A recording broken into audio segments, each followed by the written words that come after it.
If you've been diagnosed with HIV or AIDS, your first concern may be for your physical health. But how's your mental health? AIDS Project Los Angeles, in addition to its other services, has an extensive mental health support system, which can offer services to people with HIV and AIDS and their friends and family. Want to know more? Stay tuned for AIDS Vision.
Hi, welcome to AIDS Vision. I'm Allison Arngrim, your volunteer host, and today on AIDS Vision we're going to be talking about mental health support services and the programs that are offered at AIDS Project Los Angeles.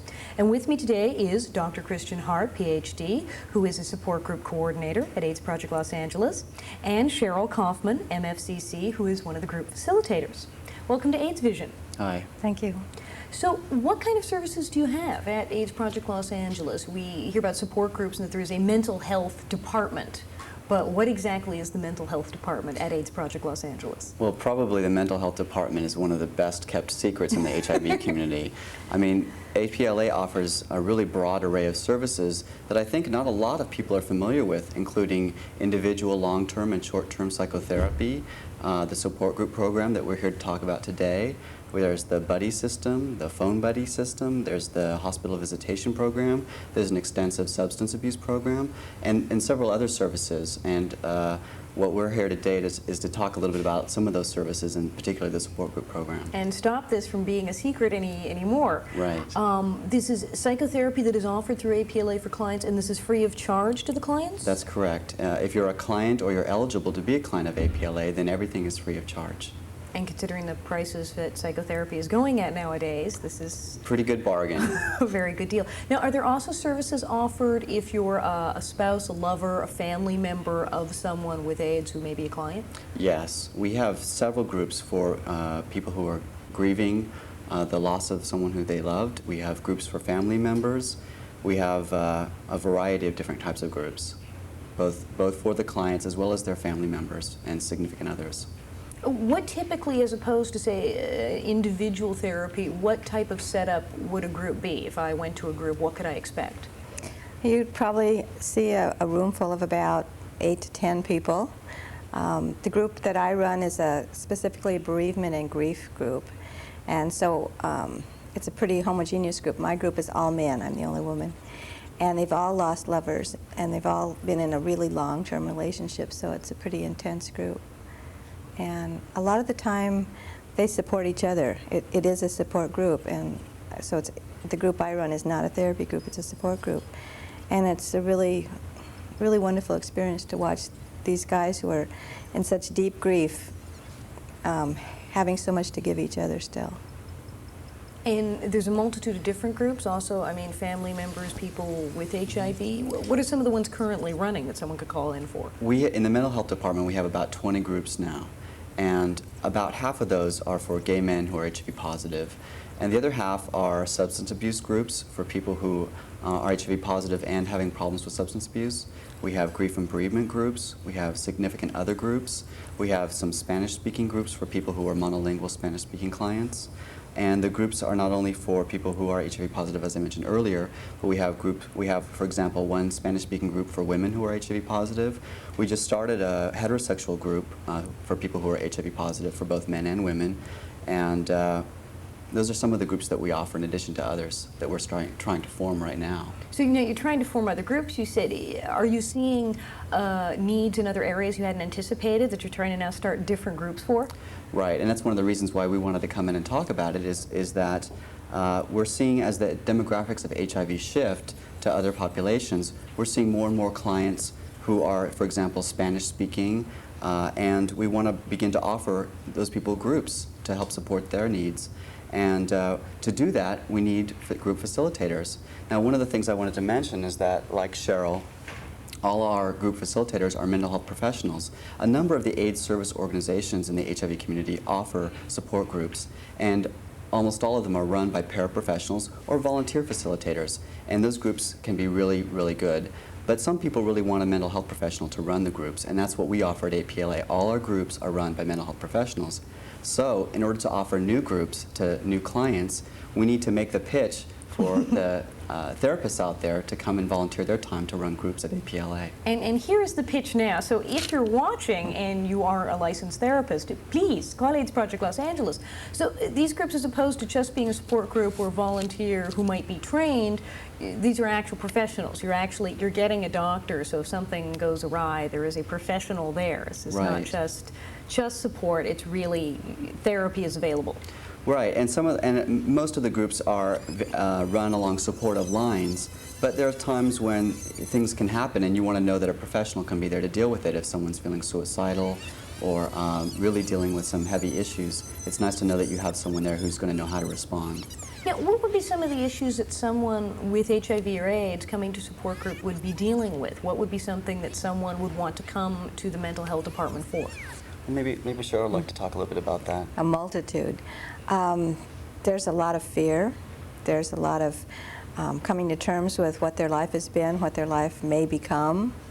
There's looking at their own mortality, so that involves maybe making changes in relationships or in their future, or cleaning up relationships, or a lot of times it's dealing with ongoing grief issues. Even if they haven't lost a lover, anybody in the gay community has lost multitudes of friends and family or neighbors or co-workers, and so there's so many issues to deal with.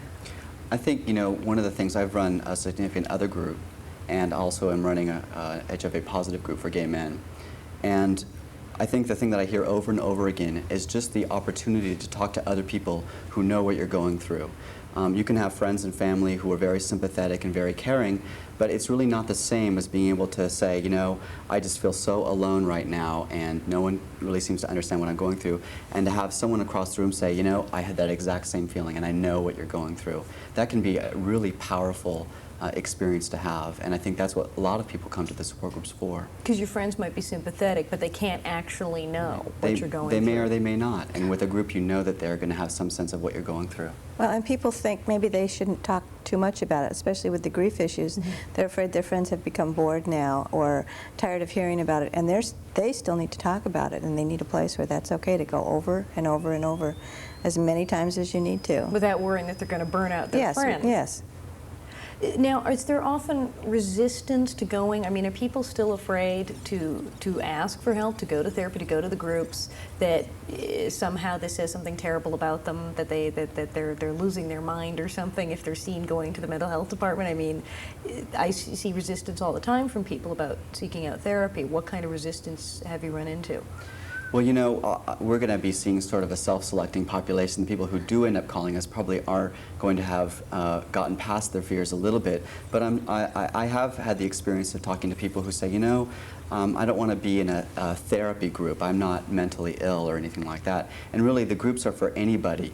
They're for people like you and I who are hopefully relatively mentally healthy, but just want to be able to talk to other people. And I think that by and large, the vast majority of the people who are in our groups don't necessarily need intensive psychotherapy. They just need a place to come and be able to talk about what's going on for them.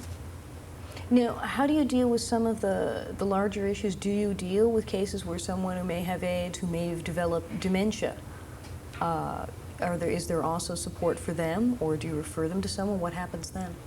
Well, the people in our groups run the gamut from being relatively healthy to very sick. And as you know, people can be in groups and start out in one particular place, for example, being fairly healthy, and they can change over time. People in our groups sometimes are there for years, and you can imagine that people's status changes over time. Now, if someone were to want to join a group and they were grossly demented, maybe I should explain that by demented I mean someone who's having severe memory problems and a variety of other neuropsychiatric problems. Difficulty concentrating, problems related to having AIDS. If someone had really severe problems, we might want to have them just see an individual therapist in the mental health department. But by and large, when someone's in a group, if they start experiencing memory problems, that's something that they might want to talk about with the other group members and what that's like for them, and receive some support around that issue. Other people who can identify with the difficulty of what do you do when you can't remember something. And who of us can't identify with, you know, when you're forgetting something, how frustrating that can be. So we have a variety of people in our groups, and some of them have some memory problems, and we continue to have them continue in the groups until such time that they feel like they just can't handle that anymore and want to make a change. And I'm thinking also, too, for the lovers and friends and family members as well, is there confidentiality, obviously, in these groups? Is it done through anonymous? What type of confidentiality measures are there? How do you do it in your group? In any group situation, that's one of the first things we talk about, is anything that's said in this room is absolutely confidential and doesn't go outside of the room. And it's kind of an on your honor kind of system, and everybody pledges that they will abide by that. And that's the nice thing about using mental health professionals, is they're keenly aware of the issues surrounding confidentiality and the need for it. And in addition to using mental health professionals, all of our group facilitators go through an extensive training that we offer for mental health professionals to run groups around the issues of HIV. And that's something that we also stress in the training, as if they haven't had enough of that in their own professional training. We again stress that. So they're twice trained. There you go. In this workshop. Now, how did you yourself get involved? Your background was in therapy or in clinical psychology? Well, you know, actually, I got involved with HIV before I got into mental health. In San Diego, I co-founded the San Diego AIDS Project with a psychotherapist down there in 1983. And we built that up. It's now called the San Diego AIDS Foundation, by the way, for those people who are from San Diego. But I did that for several years. And I got involved just because I remember sitting around the living room with my partner, looking at the newspaper and reading articles about this strange disease and thinking, well, shoot, somebody ought to do something about that. And I guess I thought I should be one of those people who should do something. And I've just been involved in one way or another ever since '83. And so now you're facilitating these groups? Now I facilitate the groups and coordinate the support group program. Actually, I'm only a recent employee of APLA. When I was completing my PhD at UCLA, my research on HIV was in psychoneuroimmunology. So I'm making a shift back to social service provision. So if there's other mental health professionals who have also been reading the newspaper and are concerned about people needing help and feel that maybe they should be someone to do something, you can get in touch with AIDS Project Los Angeles. We're going to take a short break, and when we come back, we're going to have a third guest join us. Stay tuned for AIDS Vision. Ma non mi disturba! Calma, amore, va bene. Questi gente. 还没有，不过以后就会啦。 Bien sûr, t'en as pas une, je suis pas folle, hein, j'ai pas envie de mourir d'une disease. Ah non. India can never fight Bangladesh. ちょっと何言ってんですか? So, are you using condoms? Welcome back to AIDS Vision. We're talking today about AIDS Project Los Angeles Mental Health Department, and with me is Dr. Christian Hart, PhD, Cheryl Kauffman, MFCC, the group facilitator, and also Dale Tarter, who is an MFCC intern as well as a member of the support groups. Yes. Welcome to AIDS Vision. Thank you very much. Now, as someone who's attended some of their support groups, how have you liked them? What have you gotten out of them?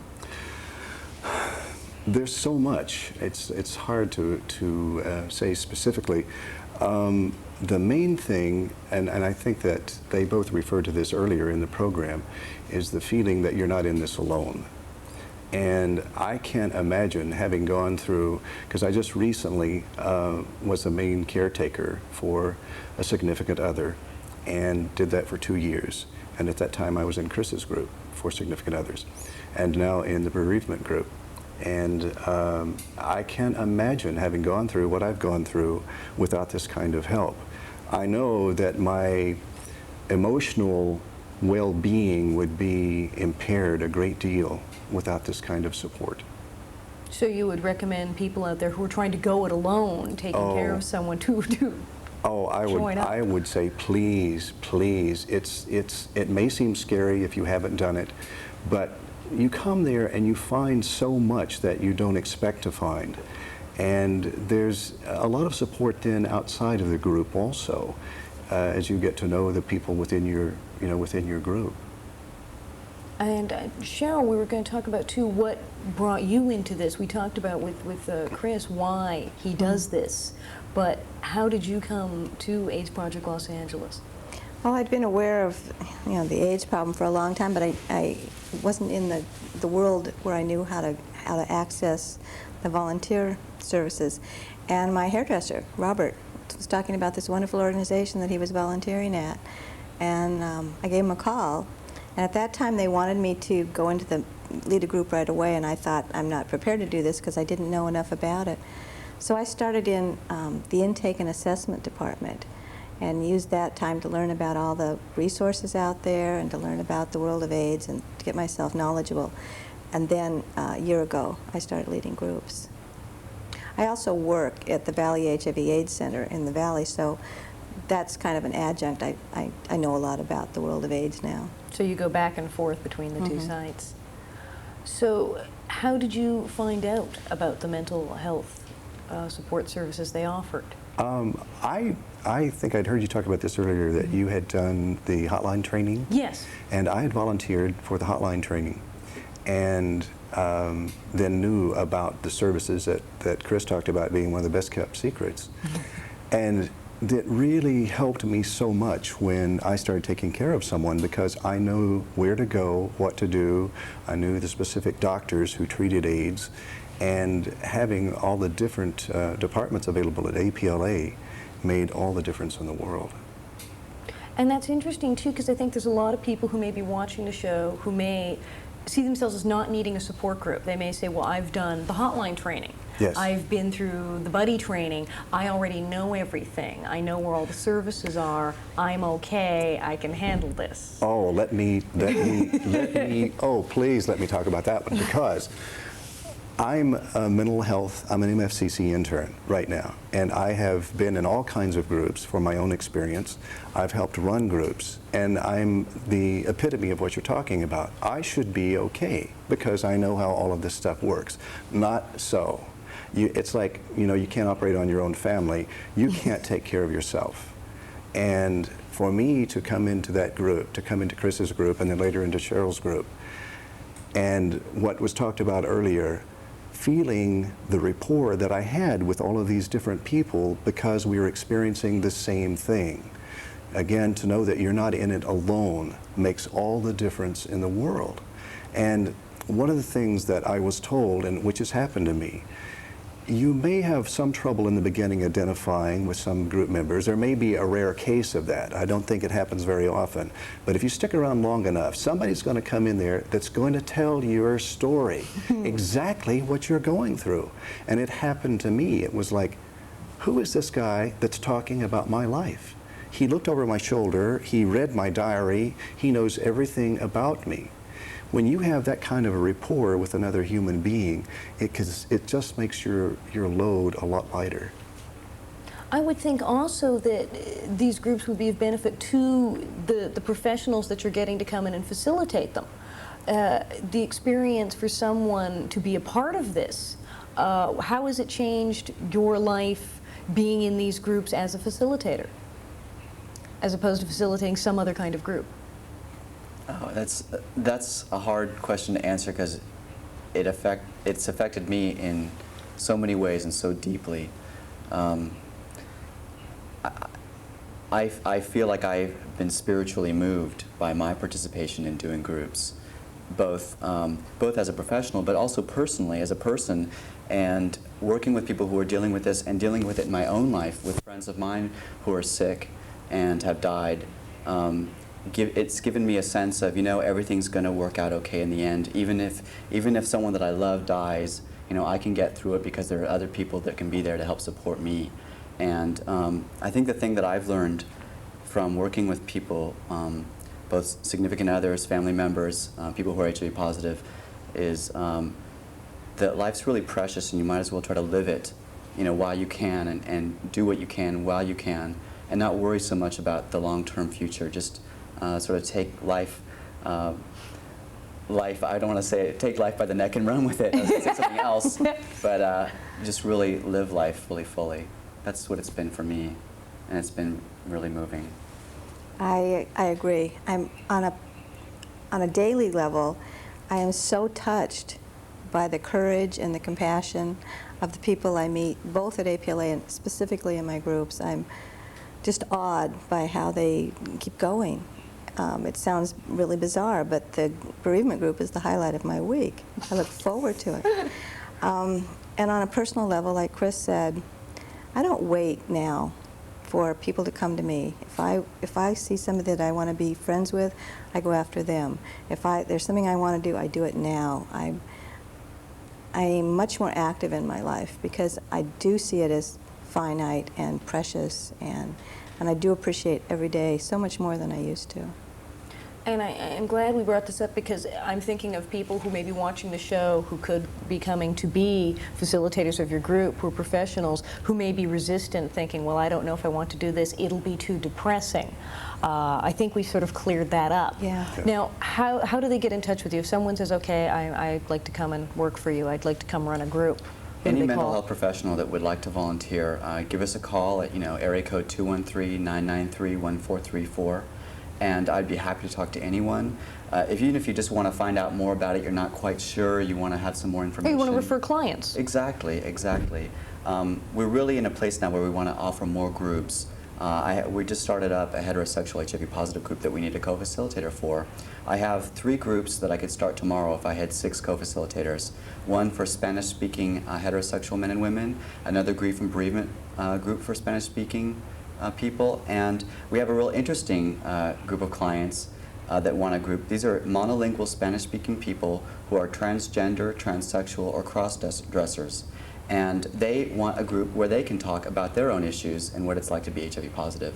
And again, mental health professionals, especially those who are Spanish-speaking and preferably bicultural, but anybody who is a mental health professional, give us a call. And they may already have clients who are transgender or cross-dressers and already have expertise in this area. Right, right. I feel that if we can get a variety of professionals in, we can offer a variety of groups, and that's what we really want to do now. And now, if someone else was watching and hasn't heard their particular group mentioned and said, well, I'd love to come, but I don't need this one, I don't need this one, and you don't have one for instance, do you have one for couples where one person is positive and one person is HIV negative, yet they are together as a couple? This is a really interesting issue because that's happening a lot. The issue of sero-different couples has really come up, where one's positive and one's negative, and we don't currently offer a group, but I would say to your viewers that if people are out there and would like a group like that, give us a call. We would be happy to start a group for you. I mean, that's our mandate, is to provide support groups. And we'd be very happy. So if you want a group, call us up and we'll start one for you. So if you're watching now and you don't see your group here, you can call and one will be started for you. We would love to start a group for HIV positive deaf people. But to do that, we need a mental health professional who can sign. And I have to tell you that this person has to be a licensed signer and has to be able to converse fluently in all 20 different levels of signing. These are all things that I'm learning. And so this is another group that we'd like to be able to offer. There's a variety of groups we'd like to be able to offer, and it all depends on us having the mental health professionals volunteer. But I know they're out there. I mean, we know that there are mental health professionals who are also expert signers. We know they exist. And now if someone wanted to facilitate a group but they felt they didn't have expertise in HIV and AIDS information, you help provide that? Of course. That's all your our double mental training? health professionals, right, as well as being trained as a mental health professional, we ask all our group facilitators to go through an extensive training where we cover all the ins and outs of HIV, grief and bereavement, death and dying, as well as the more traditional issues like suicide assessment, listening skills, all the kinds of things that you would need to know about as a mental health professional. So And there's ongoing support. As a group facilitator, we have support every month where we get together and talk about what's going on in our group if we need support. So that's also available. And as we said, these groups are free of charge to anyone, of course, who's a client. Now, if you're not a client of AIDS Project Los Angeles, but you want to be in a significant other group or something, how do you access that? all you have to do is, again, call the mental health department. You can call the standard APLA line and ask for support groups, and they'll refer you to the right person. If you're not a client but you're a significant other of someone, give us a call. You know, we have groups for you. And if you're not sure if you're a client, but you'd like to be, if you're having any symptoms that are HIV related, call APLA. You can become a client real easily. And they would refer you to, if you have not already been diagnosed, you can find out where to be. Right. So, is there anything else you could tell someone who's watching now who's saying, I still don't need this, well, I could facilitate a group, but nah, I don't think so? You mean as far as a mental health professional? Well, that and as someone who might be in a group. I think probably what I just said at the very beginning, it's just so important to get help and that you really can't do it yourself. And as far as the mental health professionals, there's some mental health professionals out there who really do not have the AIDS expertise. And I hope those people will either come to APLA and get the training or know that they can refer their clients to APLA. Because you can do more harm than good in some instances like this. And that probably would be the main thing I would say. This could be a way for someone who's a mental health professional to get their HIV/AIDS expertise. Oh, absolutely. Absolutely. The training is, well, as Chris says, it's very extensive. And they tell you, like, for instance, a hotline training is equivalent to taking a med school biology course. And you probably know that from your own experience. It's not just a, walk in and walk through it. Well, if you want to find out more, if you're a mental health professional and this sounds like something you need to be doing, or if you're taking care of someone, or if you have HIV and you're tired of going it alone, call AIDS Project Los Angeles and ask for the mental health department, ask for the support groups. And please keep watching AIDS Vision.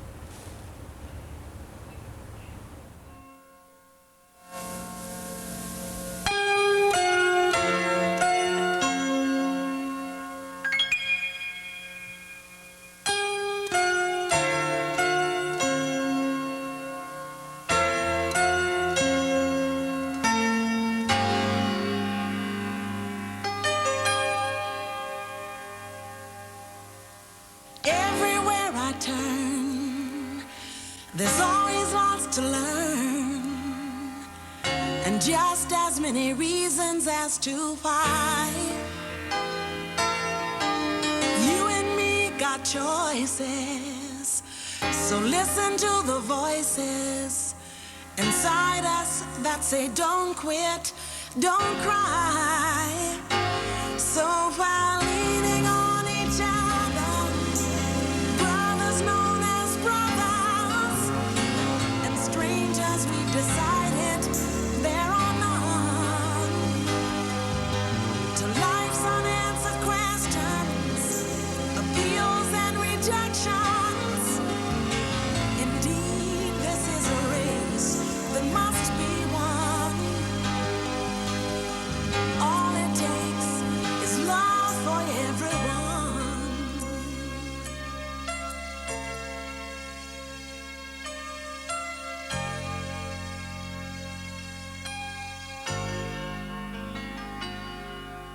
At any given moment, though you may think you've blown it, you can make a friend out of a foe.